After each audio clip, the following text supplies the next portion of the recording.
Hey everyone. So we are still having pretty hot temperatures here in Southern California, which I find kind of makes me a little bit more lethargic. It's harder for me to get out there and get my steps in and be as active when it's so hot. So I'm hoping for a little bit. I think it's going to cool down a little bit next week. So I'm hoping to be able to get out there and get my 10K steps in daily. But I did get out this morning and I actually have like about 8,500. So I'm almost there. So anyways, today's topic is your metabolism and some reasons why your metabolism might be acting slowly. Okay, so a lot of times people will say to me like, oh, I just have I just have a bad metabolism. Okay, so in a sense, yes, metabolism can be somewhat genetic, but saying I have a slow metabolism is just like saying like I have brown eyes. I can't change that, right? Well, actually I could change that if I wanted to get some colored contacts, and I'd kind of like green eyes. That would be kind of cool. But anyways, I digress. So back to metabolism. Genetically, yes, you could have a slower metabolism because your mother or father had a slow metabolism. But there is a thing called epigenetics, which means you can change your genetics based on your lifestyle. You can do that for good or for bad, okay?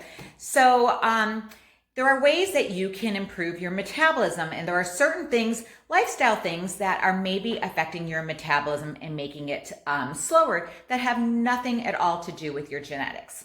So one of the first things is stress, okay? Stress can definitely have an effect on your metabolism, okay? Not only does it produce a lot of cortisol, which causes more fat storage, but it affects your insulin levels and it affects your body's ability to use energy. So it definitely can have an effect and slower that metabolism, okay?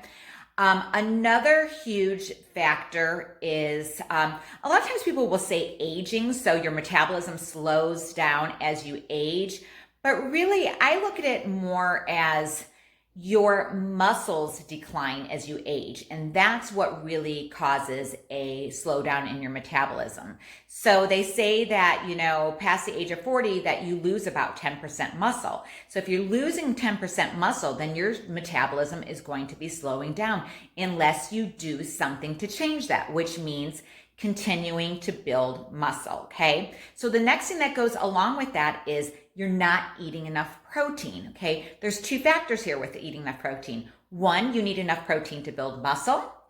And two, protein has a greater thermogenic effect. So when you're eating more protein, you're actually burning more calories to burn that as opposed to burning fats and carbs. So you definitely need to make sure that you're eating an adequate amount of protein in order to build muscle, in order to boost your metabolism, okay?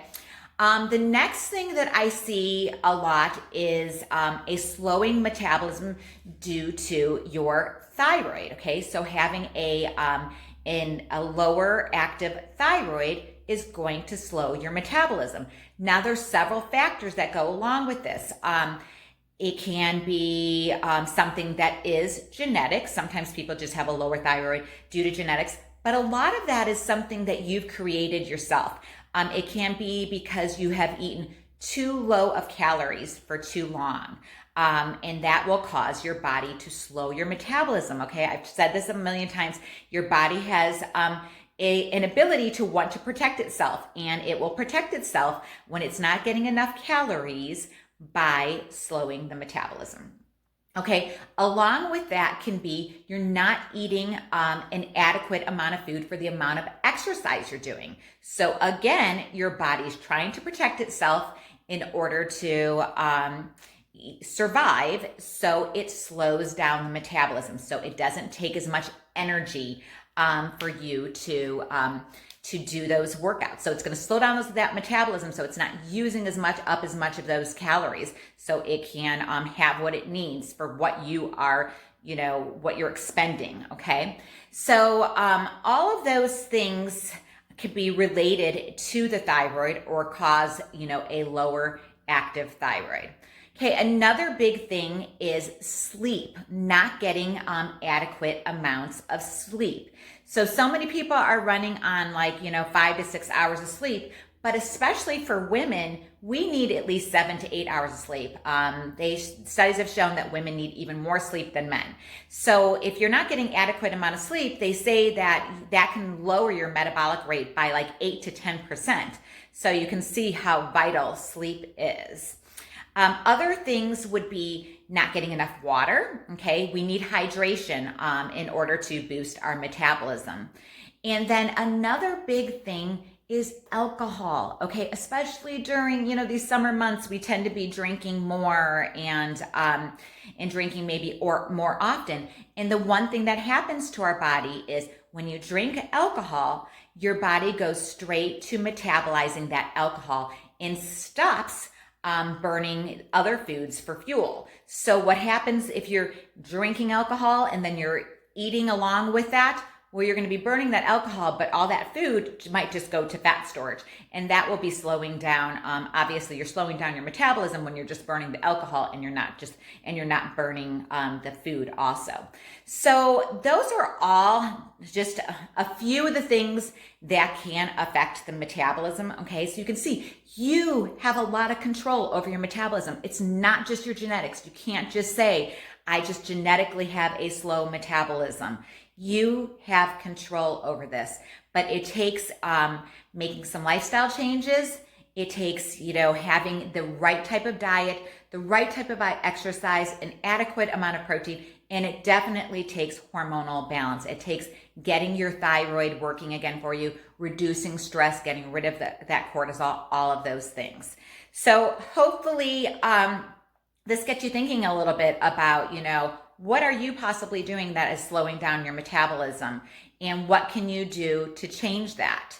So as always, if you're struggling, I would love to help you out. You can see, I'm always posting my Instagram page, client transformations showing women that, came to me because they thought that their metabolism, wasn't working anymore. They thought they didn't have the ability to lose weight anymore because they had tried every diet and exercise program in the world, but they are able to see results when they start doing the right thing. So I'd love to help you out with this and tell you a little bit more about how you can make those changes.